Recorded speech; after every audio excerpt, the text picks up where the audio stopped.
আসসালামু আলাইকুম। এখন আপনাদের বানিয়ে দেখাবো সন্ধ্যার একটা নাস্তা, বিকালের নাস্তা। ঘরে থাকা উপকরণ দিয়ে যেই জিনিসটা ঘরে কেউ না খায় ফেলে ফেলে দেওয়ার মতো উপকরণ, সেই জিনিসটা দিয়ে একটা মজাদার নাস্তা। সেজন্য আমার লাগবে কিছু সস, ঘরে থাকা টমেটো সস, আমি একটু রসুন দিয়ে, পেঁয়াজ দিয়ে, রসুন, পেঁয়াজ, কাঁচামরিচ দেওয়া ভালো করে সসটা একটু ভেজে নিছি।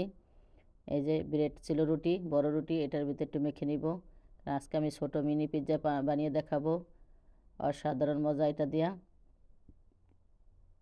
সসটা দিয়ে এই যে মাংসটা, এটা আমার খাওয়ার মাংস খাওয়া রয়েছে, 1 সপ্তাহ আগে রান্না করেছিলাম, খাওয়া যায় না সেটা পুতাদা শেষা। তারপরে একটু রসুন দিয়া দিছি, সাথে দিছি মাশরুম, এটা ভেজে নিছি মাংসটা, কারণ ফালাই দিতাম, চিন্তা করে ফালাই দিব, দেখি কী করা যায়। এখন বানাইছি, এখন দিয়ে নিজেও বাগে পাই না। এই যে ছোটো পিৎজা বানানো মোসারেলা ঘরে ছিল। এই যে এইভাবে সস দিয়া মাংসটা দিয়ে চিজ দিয়ে দিব উপরে, ছোট কড়াইয়ের ভিতরে ঢাকনা দিয়ে ঢেকে দিব। 1 মিনিট লাগে হইতে, দেখেন হয়ে গেছে, কারণ যেহেতু রুটিটা পাতলা, বেলাবেলি ঝামেলা ছাড়া। এই যে আমাদের 6টা হয়েছে, কারণ মাংস কম।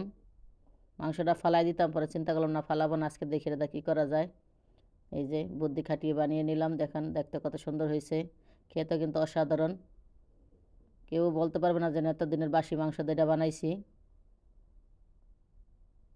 একটু বাজিলে দিয়ে দিবেন সাথে ঘেরান হওয়ার জন্য। এই যে দেখেন, যে আমার ভাত খায় না, কিছু খাইতে চায় না, হেও মাশাল্লাহ আলহামদুলিল্লাহ খাইতেছে। হ্যার খাওয়া দেখে হ্যার বাপেও 2টা খাইছে, সে আর রাত্রে ভাত খাইব না। আমি খাইছি একটা। দেখেন এখন 1 প্লেট শেষ, এখন বড় মেয়ের জন্য 2টা রয়েছে। এই যে সে বলতেছে 5টা খাইছে। আল্লাহ হাফেজ, আজকের মতো